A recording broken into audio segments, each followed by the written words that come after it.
My next guest is recognized by fans as one of the all-time greats of professional wrestling, and he's just written his autobiography, Have a Nice Day, A Tale of Blood and Sweat Socks. Please welcome Mick Foley, also known as Mankind.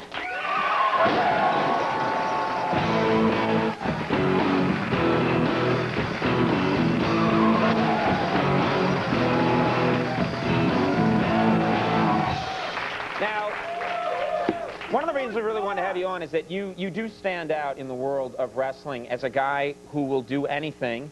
You will risk your body. You will hurt yourself. I mean, really hurt yourself.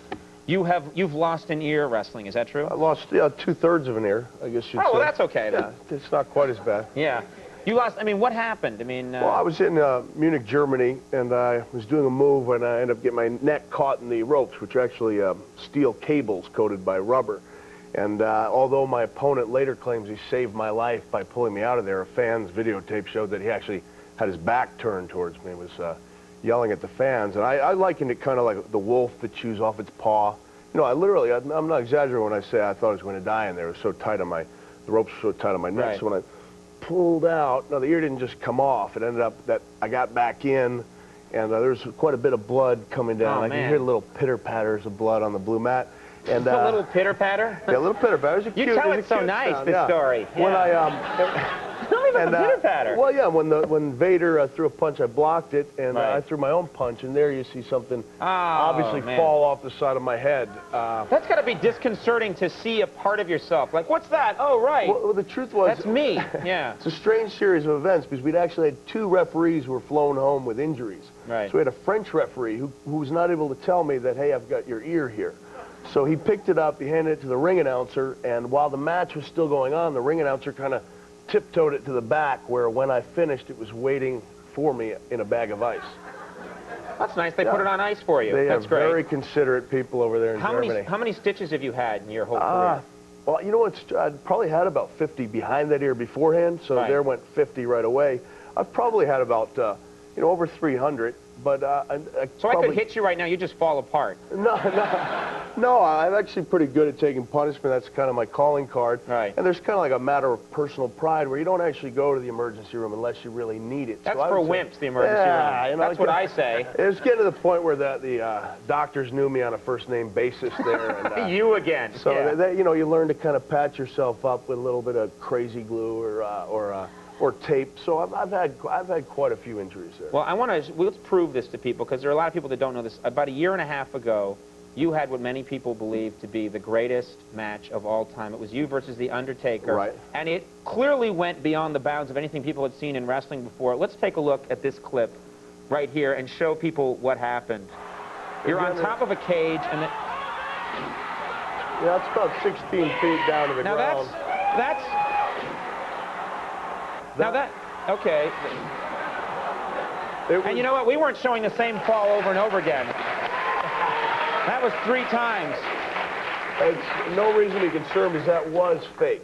Yes, yeah. No, I mean, that's the thing is you look at that and you're like, there's no way that you could fake falling. How many feet was that? That was a legitimate 16 feet. 16-foot fall onto a table, and you didn't stop there. They started to take you out in a stretcher, and you got up. I just felt like it was a pay-per-view. The fans paid $30. I felt like maybe I'd given them about $20 worth. They needed more, Conan. So they wanted more. Let's show what you did after you woke up from that fall. There it is. Look, I'm hot now. This is the same night, right? Yeah, adrenaline's going through my body. I climb up the cage. Right. That's exactly what I would do. Actually, the chair that followed me down was actually knocked out a couple of my teeth. Now here comes the thumbtacks, which I had made famous over in Japan. Boom! There we go. See that thing in my nose? Now wait a minute. Let's undo.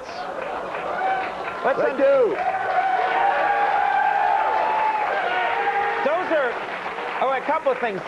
First of all, those were real tacks. That's not. I mean, I wasn't able to find what some fans think actually exists, which is like a fake thumbtack store where you buy your fake chairs. Yeah, it was a real deal. There was about 6,000 of them, and I'd say about 500 or 600 ended up in my body.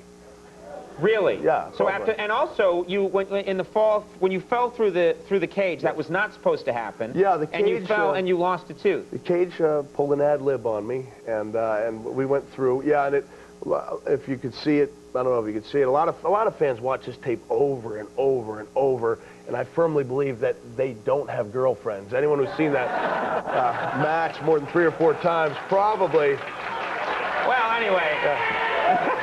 He knows what I'm talking about. There you go. He probably doesn't date a whole lot, Conan. You know what I love is, you said those guys don't have girlfriends, and one guy went to high school when I didn't have a girlfriend. Now, you lost a tooth, and the tooth went in your nose. Right. We have a picture of this. It's not for the squeamish. Can we see this, please? There it is.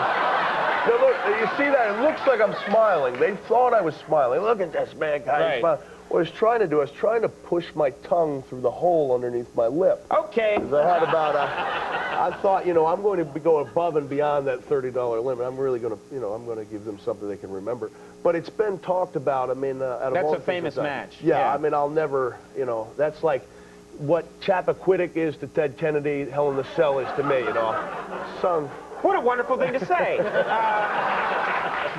Before we go, because we're running very tight on time here, quickly, you're famous for, you use a smelly sweat sock called Socko to disable your opponents. And we only have a second, but there's Socko. I have Mr. Socko. What I do, I apply a nerve hold, which is made doubly effective with the use of a smelly sweat sock, and I go underneath the tongue. Right. It's a hold that Dr. Sam Shepard of The Fugitive fame, the doctor who... Another great reference. The Fugitive show is based on. Yeah, you go underneath the tongue, and the fans at home, it's the only move that you can actually try on yourselves. So around the country, you might want to open up, go underneath the tongue, and press down on the 2 nerves, while simultaneously, big word for a wrestler, pressing up on the little bone that goes underneath the jaw. And you can actually paralyze people by doing it. Sure, it's a paralyzing pain. They can't And move. the smelly sweat sock is just to humiliate them while you're doing it? Well, before we go, we're just about out of time, but I know... Well, I grew up in Long Island, and there's actually a little section in my book about the fondness I have for the memories of my dad taking me to Yankee Stadium, where I used to wait for the ball players. So I'd like to see the Yankees pull it out again. Yeah.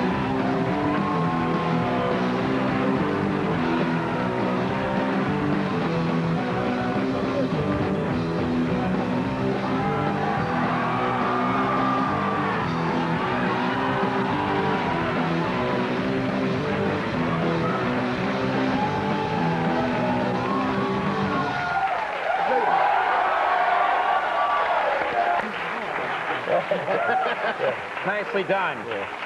Oh. Mick, I am so sorry that happened.